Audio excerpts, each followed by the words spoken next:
नमस्कार दोस्तों, मैं हूं जितेंद्र कुमार और आप देख रहे हैं द यूनिक क्लासेस। अगर आप इस वीडियो को देख रहे हैं तो आप इस वीडियो को पूरा देखें ताकि इस टॉपिक से रिलेटेड आपके कई प्रकार के क्वेश्चन बनेंगे और कोई क्वेश्चन आपसे छूट ना पाए। अगर जो भाई इस वीडियो को पहली बार देख रहे हैं, मुझसे रिक्वेस्ट करूंगा कि अगर आप झारखंड एग्जाम की कोई भी एग्जाम की तैयारी कर रहे हैं, चाहे वह जेपीएससी हो, जेएसएससी हो या कोई भी झारखंड पुलिस हो, झारखंड दरोगा हो, किसी तरह की आपके कोई भी एग्जाम हो, अगर आप सारी चीज़ों को जानकारी को प्राप्त करना चाहते हैं, झारखंड पॉलिटी से अच्छी खासी नॉलेज प्राप्त करना चाहते हैं, तो इस चैनल पे एक प्लेलिस्ट बनाई गई है। प्लेलिस्ट में जाएं, प्लेलिस्ट में एक झारखंड पॉलिटी के नाम से एक प्लेलिस्ट बनाई गई है। आप सारी वीडियो को देखें, आपको यकीन दिलाते हैं दोस्तों, आपको सारी चीज़ें समझ आ जाएगी। आप चीज़ों को कहीं एक्सप्लेन भी कर सकते हैं, चीज़ें आपको सही ढंग से समझ आएगी। उसके बाद कोई भी ऑब्जेक्टिव के बुक निकालिएगा, आपसे सारे ऑब्जेक्टिव क्वेश्चन हम बनेंगे। चलिए दोस्तों, टाइम ना लेते हुए हम स्टार्ट करते हैं कि अधिसूचित क्षेत्र किसे कहते हैं और छावनी बोर्ड किसे कहते हैं। अधिसूचित क्षेत्र अगर हम आपको मौखिक समझाना चाहें कि वैसे क्षेत्र जिस पे सरकार की कोई योजना चलाई जा रही हो, वैसे क्षेत्र जो होते हैं वो अधिसूचित क्षेत्र के अंतर्गत आते हैं, पहला कंडीशन। दूसरा कंडीशन ये भी हो सकता है कि वैसे क्षेत्र जो औद्योगिक रूप से विकसित हो चुके हैं लेकिन वहाँ की जनसंख्या अधिक नहीं है, वैसे क्षेत्र को भी हम लोग अधिसूचित क्षेत्र के अंतर्गत देखते हैं।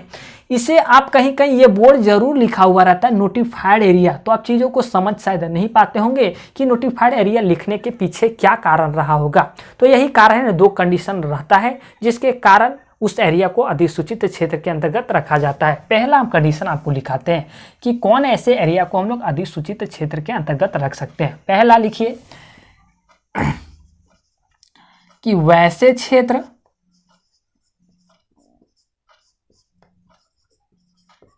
जहां सरकार द्वारा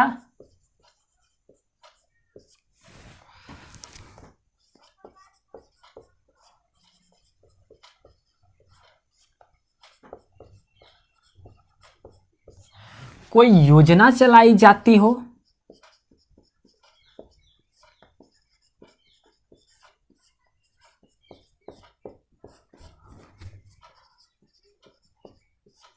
उसे अधिसूचित क्षेत्र के अंतर्गत रखा जाता है।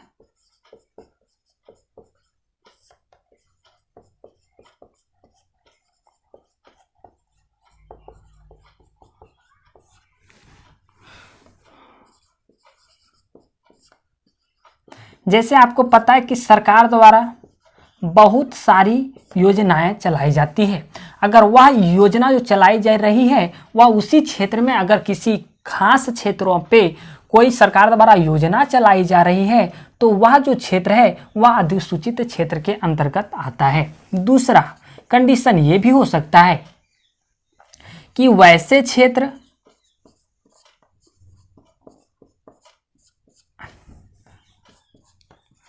जो औद्योगिक रूप से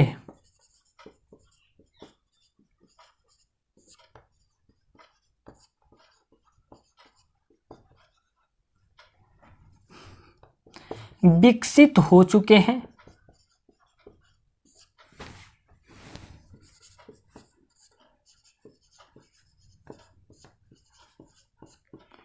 लेकिन उस क्षेत्र की जनसंख्या अधिक नहीं है।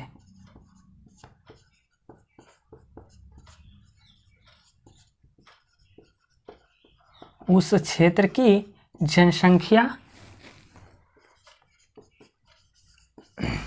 अधिक नहीं है, उसे अधिसूचित क्षेत्र के अंतर्गत रखा जाता है।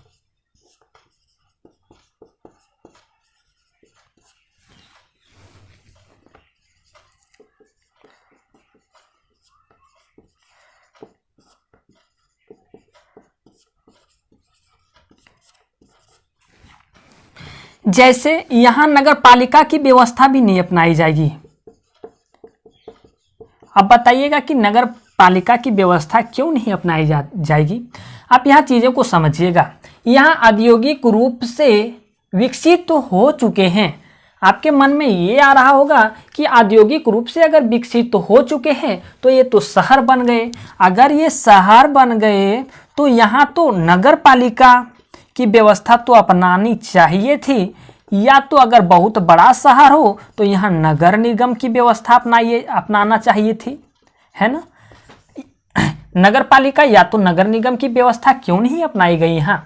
लेकिन हम आपको ये भी शर्त बताए थे दोस्तों कि अगर किसी भी क्षेत्र में नगर पालिका जैसी व्यवस्था को अपनाई जाती है तो झारखंड में एक चीज़ें क्राइटेरिया ये भी है, ये भी शर्तें पूरी करनी पड़ती है कि उस क्षेत्र की जनसंख्या आपका 40,000 से 1.5 लाख के बीच होनी चाहिए, 1.5 लाख से बीच होनी चाहिए, तभी वहाँ नगर पालिका जैसी व्यवस्था को ये अपनाई जाएगी। लेकिन आपका डिफिनेशन ये बोल रहा है कि औद्योगिक रूप से तो विकसित तो हो चुके हैं, ठीक, लेकिन जनसंख्या अधिक नहीं है। अधिक नहीं मतलब इसके और इसके बीच में नहीं है, तो वैसे क्षेत्र को हम लोग अधूष्ट। यहाँ ध्यान दीजिएगा दोस्तों, यहाँ ध्यान देने योग्य ये बात है कि झारखंड सरकार जो एक लिमिट दिया है जनसंख्या की कि 40,000 से 1.5 लाख के बीच कोई भी ऐसा एरिया है जो विकसित है वह नगर पालिका जैसी व्यवस्था को अपना सकता है। लेकिन सभी राज्य में ये जो आपका जनसंख्या का जो ये वैल्यू है वो अलग अलग दिखाई दे सकता है।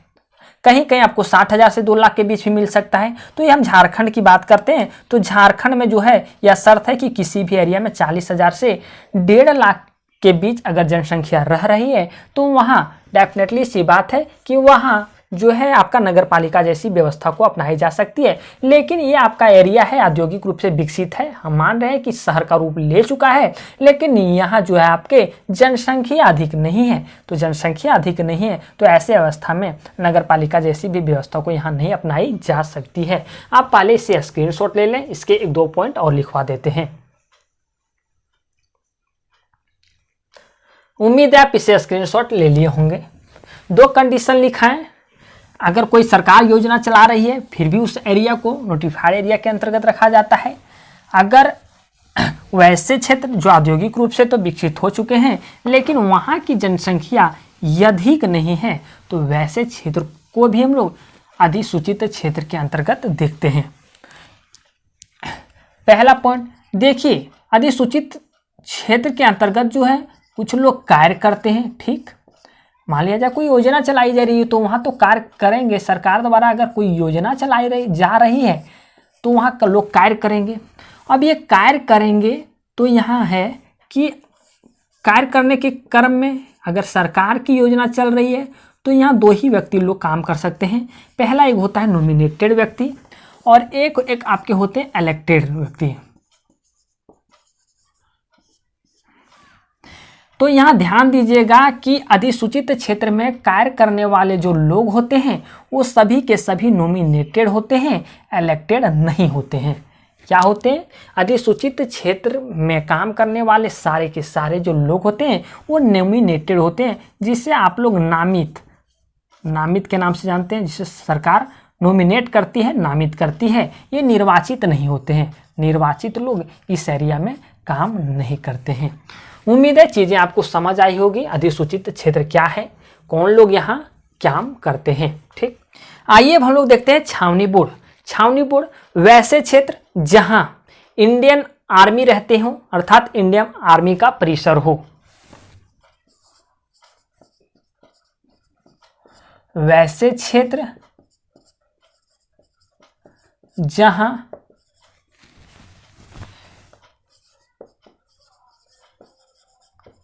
इंडियन आर्मी का परिसर हो।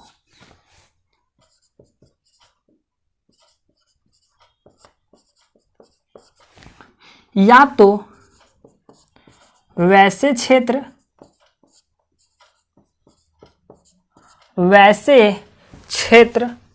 जहां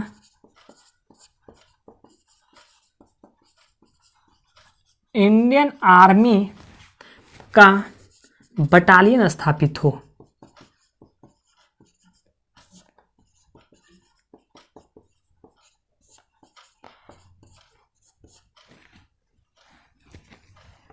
ध्यान दीजिएगा दोस्तों, ध्यान देने योग्य ये बातें हैं कि पूरे भारत में, अगर हम लोग भारत की बात करें तो यहाँ टोटल 62 छावनी बोर्ड हैं। टोटल 62 छावनी बोर्ड है।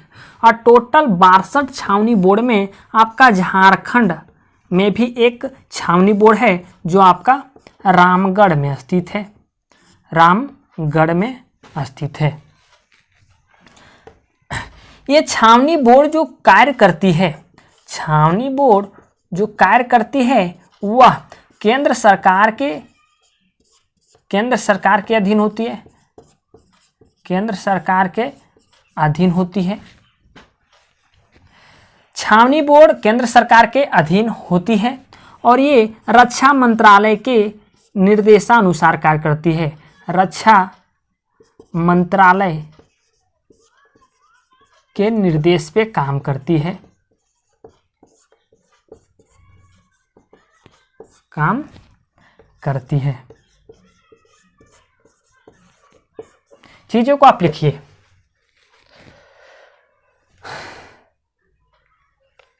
आप देखेंगे कि यहाँ लोग जो होते हैं, कुछ लोग इलेक्टेड होते हैं, कुछ लोग नॉमिनेटेड होते हैं।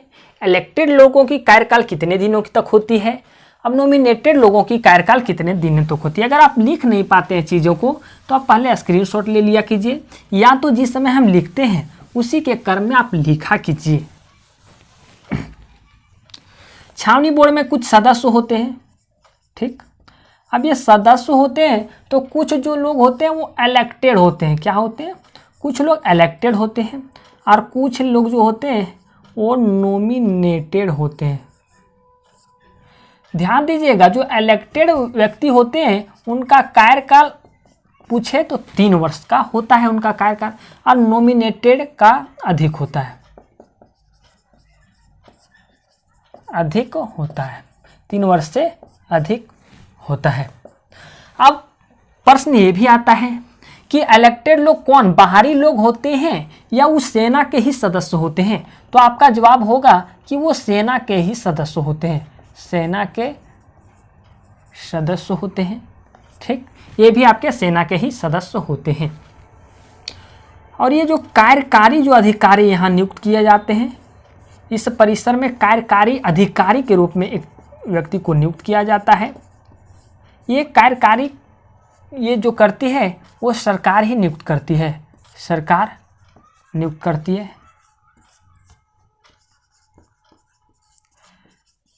ध्यान दीजिएगा, केंद्र सरकार नियुक्त करती है, केंद्र सरकार नियुक्त करती है। अब प्रश्न ये आता है कि मान लिया जाए कार्यकारी अधिकारी के रूप में पुलिसों के, एक जिला के पुलिसों के सबसे बड़े जो अधिकारी होते हैं वो होते हैं आपके आईपीएस ऑफिसर। आईपीएस ऑफिसर जैसे हम कह सकते हैं एसपी को, ठीक।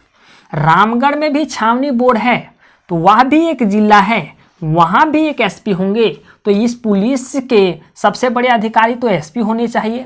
लेकिन हम क्या बताएं कि एसपी जो होते हैं वो एक जिला अर्थात उनको केंद्र सरकार जो है वो केंद्र सरकार के अधीन होते हैं। लेकिन ये जो आपके छावनी बोर्ड काम करते हैं वो क्या करते हैं, केंद्र सरकार के, सॉरी, जो ये आपके एसपी होते हैं वो राज्य सरकार के अधीन होते हैं। और ये आपका छावनी बोर्ड जो काम करता है वह केंद्र सरकार के अधीन काम करता है, ठीक, केंद्र सरकार के अधीन काम करता है। तो यहाँ केंद्र सरकार अपने से ही एक कार्यकारी अधिकारी को नियुक्त करते हैं, कार्यकारी अधिकारी को नियुक्त करते हैं। आप बोलिए, प्रश्न ये आता है कि ठीक है, मान लिया जाए एसपी को हम यहाँ नियुक्त कर देते हैं कार्यकारी अधिकारी के रूप में, तो क्या होगा।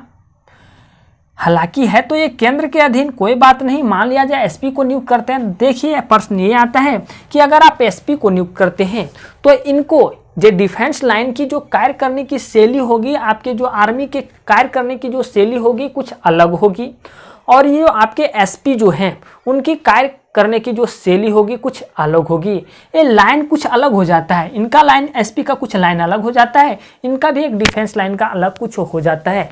तो शायद ये अपने तरीके से काम करना स्टार्ट कर देंगे और ये आपके अलग तरीके से काम करना स्टार्ट कर देंगे। कहने का मतलब कि एक दोनों में संतुलन नहीं बन पाएगा, तो यही टकरार की स्थिति बन सकती है। तो वैसे ही चीज़ों को देखते हुए सरकार ने केंद्र सरकार ने एक ऐसे ही व्यक्ति को यहाँ कार्यकारी अधिकारी के रूप में नियुक्त करते हैं जो इन फील्ड से लगातार परिचित हो, इन फील्ड में लगातार डिफेंस लाइन से लगातार कनेक्ट हो, अच्छे जानकार हो, ताकि फिर किसी तरह की प्रॉब्लम या किसी तरह की परेशानी ना हो। उम्मीद है दोस्तों इतना ही चीज़ें थी। अगर फिर भी किसी तरह की क्वेश्चन आपके मन में आ जाती है या किसी तरह की डॉट आपके मन में आ जाती है तो आप बेहिचक नीचे दिए गए कमेंट बॉक्स में कमेंट कर सकते हैं। चलिए दोस्तों, मिलते हैं एक नए वीडियो में एक नए टॉपिक के साथ। हाँ, और आपको ये भी बताना है कि अब झारखंड पॉलिटिक्स खत्म होने वाली है, इसके बाद क्या स्टार्ट किया जाए। आप लोग को इकोनॉमिक्स स्टार्ट किया जाए या आपका CNT स्टार्ट किया जाए।